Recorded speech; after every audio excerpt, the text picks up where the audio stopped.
Dear students, आज हम discuss कर रहे हैं कि trigonometric ratios for 45 degree, 30 degree and 60 degree जो है वो क्या है। तो डियर स्टूडेंट्स, इसको रिमेम्बर करने के लिए हमारे पास एक शॉर्ट तरीका है, आसान तरीका है, उसको हम यूज करेंगे और इनको डिस्कस करेंगे। तो डियर स्टूडेंट्स, अब इसको डिस्कस करते हैं कि साइन 30, cos 30, टेंजेंट 30 की क्या वैल्यू होगी, और इसी तरह साइन 45, cos 45 और टेंजेंट 45 की क्या वैल्यू होगी, और इसी तरह साइन 60, cos 60 और टेंजेंट 60 की क्या वैल्यू होगी। तो डियर स्टूडेंट्स, हमें इसको याद रखने की ज़रूरत है क्योंकि बहुत सारे जो मसले हैं वो इन्हीं एंगल्स को की ट्रिग्नोमेट्रिक रेशोज याद करने से आसान होंगे। तो डियर स्टूडेंट्स, मैं तीनों एंगल्स यहाँ पे लिख देता हूँ कि सबसे पहले 30 डिग्री है, ठीक है, फिर हम 45 डिग्री को देखते हैं और फिर हम 60 डिग्री को देखेंगे। अगर आप इसको साइन को साइन की शक्ल में लिख दे और इसको याद रखना चाहे तो हमारे पास एक आसान तरीका है कि हर एक ट्रिग्नोमेट्रिक रेशो में नीचे जो है वो 2 आएगा, ठीक है। तो ऊपर जो है वो under root something divide by 2, इससे जो वैल्यू आएगी वो under root something divide by 2 आएगी। इस ट्रिग्नोमेट्रिक रेशो जो है साइन 45 अगर आप ले ले, इससे भी under root something divide by 2 की वैल्यू ही आएगी। और ये जो ट्रिग्नोमेट्रिक आइडेंटिटी है यानी साइन 60, इससे भी under root of something divide by 2 ही आंसर आएगा, ठीक है डियर स्टूडेंट्स।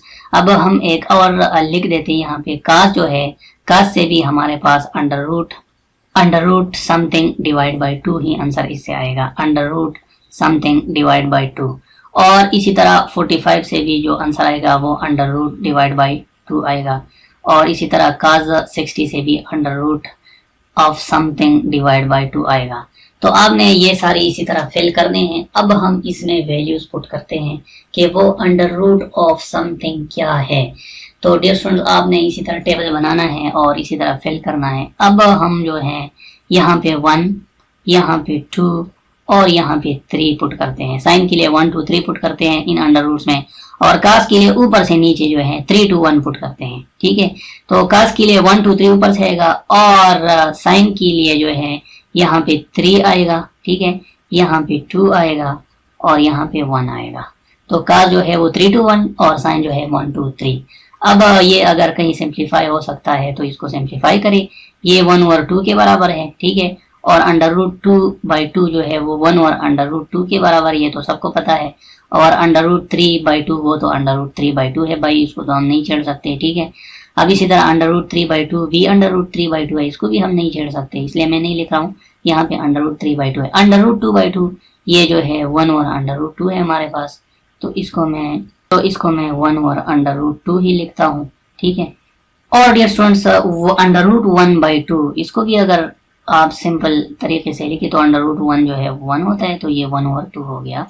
अब जो स्टूडेंट टेंजेंट जो होता है वो साइन और कास का रेशो होता है। टेंजेंट जो होता है वो sine theta divide by cos theta के बराबर होता है, ये तो हमें पता है। तो यहाँ पे टेंजेंट ऑफ 30 डिग्री वो sine of 30 degree divide by cos of 30 degree के बराबर हो जाएगा, यानी 1 डिवाइड बाई 2 तक़सीम अंडर रूट 3 डिवाइड बाई 2। इसको अगर हम सिंप्लीफाई करें तो ये 1 divide by 2 multiplied by 2 divide by under root 3 हो जाएगा। तो इसका मतलब है कि हमारे पास जो under root tangent of under root क्या है, टेंजेंट ऑफ 30 जो है वो 1 और अंडर रूट 3 है। इसी तरह टेंजेंट ऑफ 45 अगर आप 1 और अंडर रूट 2 को 1 और अंडर रूट 2 से डिवाइड करें तो ये 1 की वैल्यू आएगी। और इसी तरह डियर स्टूडेंट, टेंजेंट ऑफ 60 जो है इसका मतलब है कि आप अंडर रूट 3 बाई 2 जो ये वैल्यू है, ठीक है, ये आप डिवाइड कर रहे हैं 1 डिवाइड बाई 2 से। तो इसको अगर आप मजीद सिंप्लीफाई करें तो इसका मतलब ये है कि under root 3 divide by 2 multiplied by 2 by 1। तो इससे जो वैल्यू आती है हमारे पास वो अंडर रूट 3 है। तो डियर स्टूडेंट्स, आप अब इन वैल्यूज को देखें कि ये वैल्यूज है हमारे पास कि नहीं है, ठीक है। तो अब मैं अगर इनको जो हमने लिखे हैं और सिंप्लीफाई करने के बाद वो अगर मैं यहाँ पे रहने दूँ तो ये वो वैल्यूज हैं जो हमारे पास आ रही है, ठीक है डियर स्टूडेंट्स। तो आपको समझ आई है अब कि ये क्या क्या वैल्यूज हैं और कैसे कैसे जो है इस टेबल में आते हैं। ठीक है डियर स्टूडेंट्स, तो आप इसको ऐसे रिमेंबर करेंगे। ठीक है, ये वो वैल्यूज है जो हमारे पास आ रही है, अब हम इसको ऐसे रिमेंबर कर सकते हैं। और अगर आपने इसमें मजीद वैल्यूज, अगर आपने कहना है कि कोसेकेंट ऑफ 30 क्या है, तो आप इसको रिवर्स करें तो कोसेकेंट ऑफ 30 आ जाएगा। अगर आप कहते हैं कि सेकंड ऑफ 30 क्या है, तो आप 2 को ऊपर ले जाए, √3 को नीचे ले जाए, तो सेकंड ऑफ 30 डिग्री हो जाएगा। अगर आपको टेंजेंट ऑफ 30 डिग्री फाइंड करना चाहते हैं तो √2 को ऊपर ले जाए, 1 को नीचे ले आए तो √2 हो जाएगा।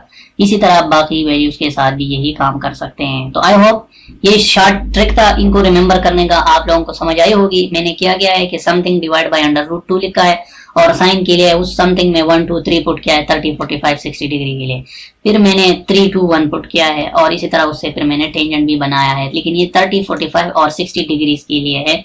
इसके अलावा बाकी टेक्निक आपने खुद जो है वो अप्लाई करने हैं, कैलकुलेटर को यूज करना है या जो दूसरी टेक्निक्स है उसको इस्तेमाल करना है। तो आई होप आप लोगों को समझ आई होगी। वस्सलाम।